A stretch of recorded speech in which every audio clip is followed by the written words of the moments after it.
Welcome to beautiful southern Ohio. We are here in the Natty. We are Sticky Bleachers, and I am Cory. I'm Bob here for an exciting wild card matchup here. Our second game of the day, and Nugent with the kickoff. Steelers squeaking in with a win and a Jets loss there in Week 17. As we predicted here on Sticky Bleachers, kickoff early is to Archer, and he's up to midfield. That's where the Pittsburgh offense will start the game off today. Le'Veon Bell looking to lead the charge here today. Bob, do you think? Following that trend of those injured running backs coming back for the playoffs, so should definitely be a weapon. It's like a European soccer league's medical team has come to the NFL this week. Players who we thought were going to be grievously injured and out for extended periods of time have been popping back this playoffs like crazy. Le'Veon Bell will be leading the charge here, and a nice offensive drive so far for Roethlisberger and the Steelers here already. Wow, all day long, and he completes the pass there to Antonio Brown for the quick score. Pittsburgh out 6-0 already, point after coming. What a nice combo it is, Roethlisberger to Antonio Brown. What a nice compliment those two make for each other, as they have for the last few years here in Pittsburgh. Yep, and with Bell on the field, it really creates that triple threat, and it's very, very difficult to try to stop all three of them. Very dangerous team. You got to go for one. Let's see if Roethlisberger can flash some of that foot speed that we've seen here earlier this year on Sticky Bleachers that we hadn't really seen so much in the NFL. Ooh, and Tate with a beautiful return here. Past the midpoint there, and definitely Bengals starting off with nice field position. Nice to see Andy Dalton back as well. Looks like that thumb's doing good. Yes, he was a question mark for the playoffs here, but no doubts here on anyone. This is going to be picked off. Wow. Steelers wasting no time at creating the momentum shift there, and Roethlisberger takes back over. This is like the Steelers defenses of old, led by one Mr. Palomalu, if I remember, Bob. This one's a little screen out to Le'Veon Bell, and he's got nice yards after the catch. And again, Roethlisberger with all day to throw. Finds Bell there for a little dump down for the first down and pitch out to Bell. Yes, that offensive line is going to have to continue to do its good work here to make room for Le'Veon Bell and give time to Roethlisberger. And let's see if this Cincinnati Bengals defense can get into Roethlisberger and bother him early. Yeah, they got a little bit of pressure there, but Roethlisberger able to get the pass off. Incomplete, of course, but still. Didn't take a big hit. And Bell rushing for the first down, and then some, pushing, shoving all those Bengals around. Looks like he hasn't lost one single step, Bob, coming off of what we thought was a year-ending injury. He is back on the field and looking like his old self, dancing around in the Big Ten back in Michigan State. And you hear the Heath chants going on there. Of course, Pittsburgh fans travel very well. Many of them here in Cincinnati today. Yes, we call him Heinz Heath, the longtime tight end combo with Roethlisberger. Here's Antonio Brown open in the end zone, just overthrown. It's overthrown. It looks like Roethlisberger just a little too excited there.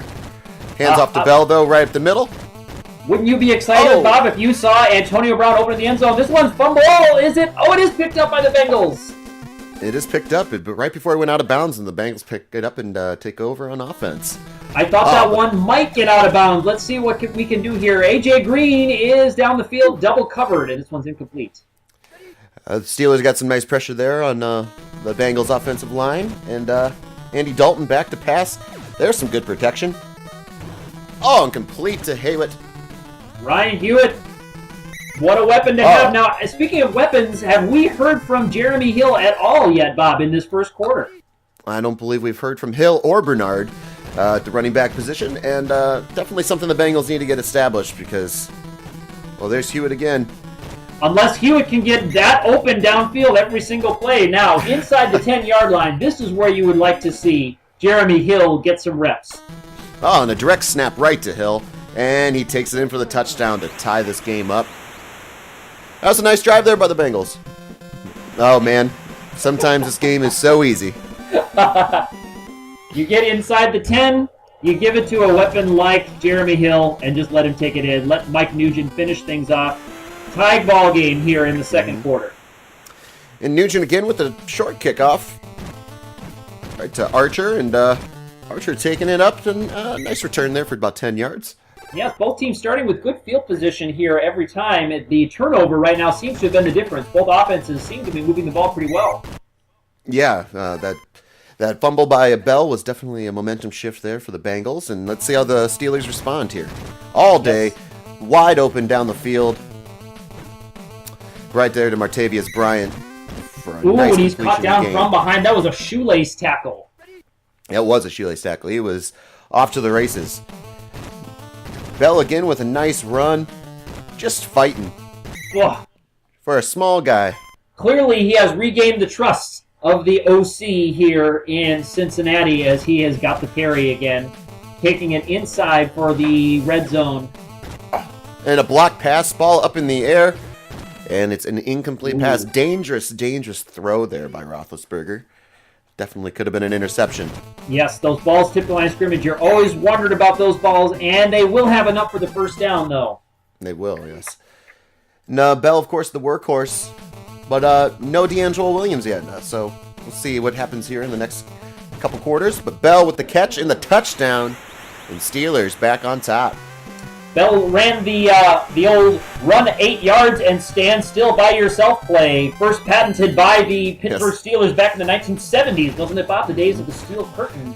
Yes, I believe the old run 8 yards stand still was Pittsburgh trademark, yes.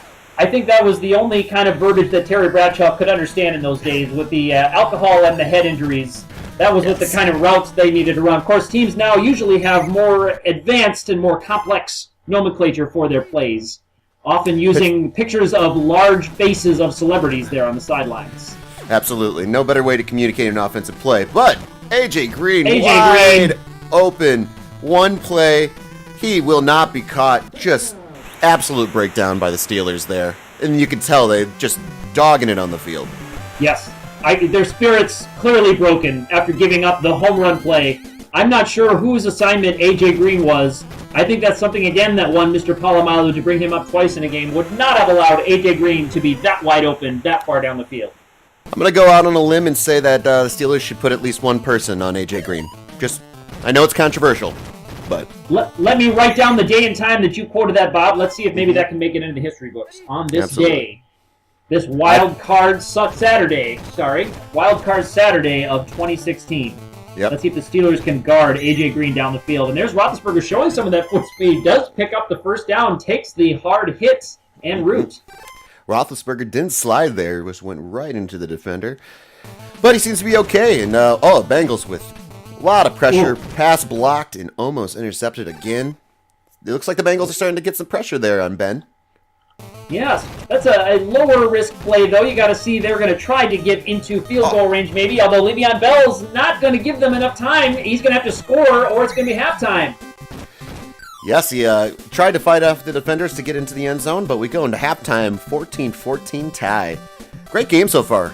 It's a very exciting game. On that final drive, I would have liked to see them try to push that ball down the field in bigger chunks. Given the time they had remaining there, I'm not sure Le'Veon Bell, even had he gotten out of bounds, they wouldn't have quite been into field goal range. I think the few plays before that they should have been going down. Anyway, we've got ourselves a tie game here. Both offenses really moving the ball, looking for an exciting finish in the second half, Bob.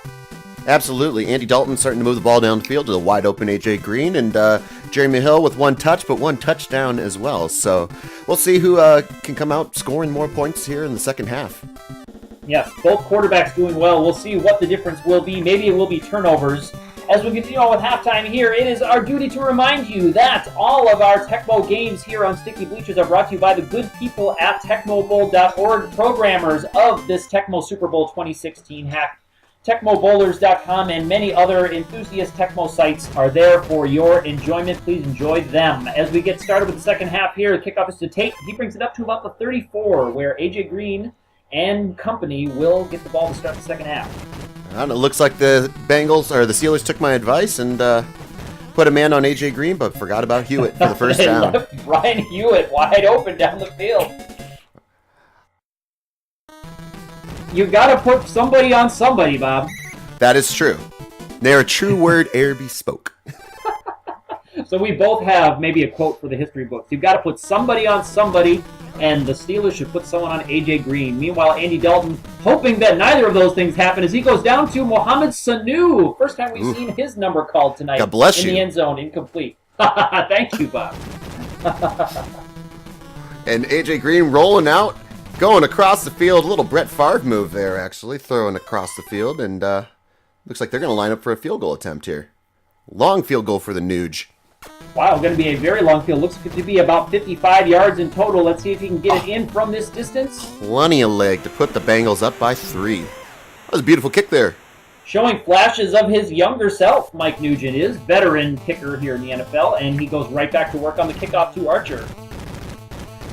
And Archer with about a 10-yard return there, and the Steelers take over at the 25. Let's see if they're going to go back to Le'Veon Bell, who's been their weapon so far. No, Roethlisberger from under center goes to Martavius Bryant down the field and overthrows him. That's the second time he's had a wide-open receiver that he's thrown over the head. That was a for sure touchdown there if Roethlisberger doesn't overthrow that. Definitely getting free downfield are the Steelers wide receivers. Incomplete there to Brown.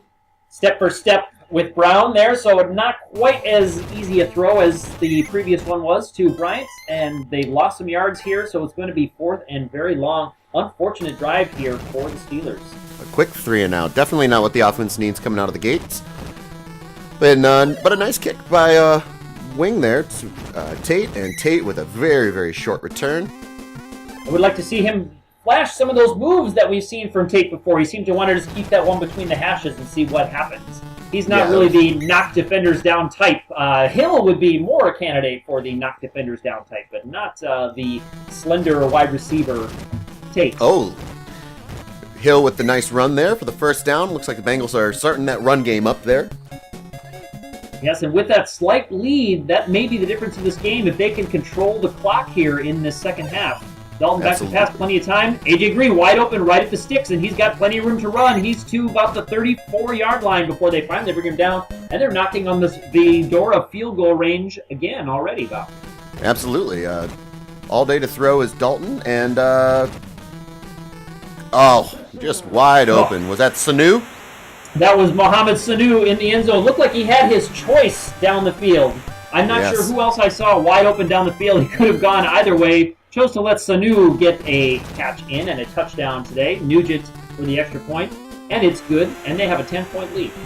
Yeah, the Steelers kind of beating themselves on defense. They're bringing the rush, but it's not getting there, and that's leaving receivers wide open down the field. They need to score quickly here to make this game interesting as the Bengals are pulling away. Archer with a very ill-advised carry out from about 8 yards deep in the end zone, brings it out and will not make the 5-yard line. Le'Veon Bell will get the pitch in his own end zone, and he will get just enough for a first down. Very reminiscent of our earlier game that we saw with Kansas City being pinned back. And Bell with a nice run there for the first down to give Roethlisberger a little breathing room. Yes, he's not standing in his own end zone as he was before, and this one's complete to Martavius Bryant for another first down. The Steelers are moving the ball. They got to get down the field quicker, though. Only a little bit of time left on the clock here in this fourth quarter. Yeah, two-possession game. Roethlisberger on his feet. Not the kind of play they're hoping to draw up here with Roethlisberger taking shots, especially since they're going to need his arm down 2 possessions. Absolutely. But Bell making people miss all past 50-yard line to the 40, to the 35, and he shoves off defenders, making it down to the 30. Bell, get out of here, he says. Hard to bring down in the open field one-on-one is Le'Veon Bell. That's not an enviable job, not one that I'd like to be in as a defender anyway. No. Me neither. I prefer to be on the sidelines. So, Bob, as the Steelers start to knock on the door of the red zone, what do you like if they do score the touchdown here with under 3 minutes to go? Do you like the play defense, or do you like the onside kick call, as the measurement's going to be just short of a first down? Well, with the way this Bengals offense has been operating, I think you got to go for the onside kick. Just totally try to get that ball back. And right now, you got to get points on the board, so staying in field goal range is very, very important if they can't score a touchdown. So, negative plays, obviously, are not good. Another quote. We just saw a negative play, but looks like they are going for the touchdown. They're not going to try for the field goal to keep it or to make it a one-score game. Roethlisberger is going to go for it all. It's to Heath Miller. It's batted up in the air and incomplete. Yeah, Roethlisberger held onto the ball way too long there. Looks like he had many receivers open downfield, and that could spell the end for the Steelers as they're down by 10 with just over 2 minutes to go. And Sanu with a beautiful, insane diving catch. What a throw. What a play to make. 2 minutes left in this ball game, and they go deep, Bob. Up 2 scores. Oh, but they put the ball on the field, or on the ground, and the Steelers get it. Oh, don't turn the channels yet, folks. Boy, oh boy, oh boy. 1:39 left to go in this game. They're going to have to score quickly, and now there's no decision. They've got to go for the onside kick, Bob. Well, absolutely. They have to throw the ball in the air. I don't understand the running play there. I know Bell's your guy, but he's also effective in the passing game as well. So, oh, and Roethlisberger with the heartbreaking interception. Iloka is able to pull that one down, and let's see if the Bengals can just run this clock out, or maybe they go to the air again to try to put a statement on this game. Dalton is off to the races himself, and he's going to be sacked by Ryan Shazier. Important, though, the clock keeps moving, and 45 seconds left. Direct snap to Hill, making people miss, getting back to the line of scrimmage, and then some. First down, and he's off. That could just about do it. That could just about do it. Pittsburgh not calling timeouts here. Looks like they're going to let them call that one down. Now they went the direct snap back to Hill, and here's 2 plays in a row. That's the same play that Hill lost the fumble on just before the Steelers got it back before.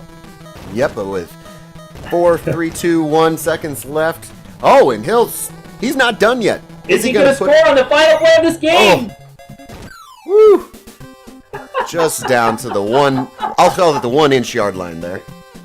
Jeremy Hill with a diving attempt to try to get the ball over the goal line with his team up 10 here in the wild card round of the playoffs to wrap up an exciting first Saturday of the playoffs. Bob, what did you see? Well, the Bengals finally win a playoff game, and they're off to, New England, actually. So, very impressive game by the Bengals. They started off slow, and it looks like the Steelers were going to run away with this thing, but Andy Dalton, A.J. Green, Mohamed Sanu did their thing. Jeremy Hill as well. They just had a beautiful second half and really pulled away from the Steelers then. Yes, I say with the Steelers just eking in, the Bengals really showing us which of the 2 teams tonight belongs here, and it is the team that has those 3 weapons in the offensive downfield team. The receivers Hewitt, Sanu, and Green, as you said, racking up yards and touchdown machines. That's going to do it. That's going to do it for us on this Saturday of the playoffs. For Sticky Bleachers signing off, I am Cory. I'm Bob. We'll see you next time.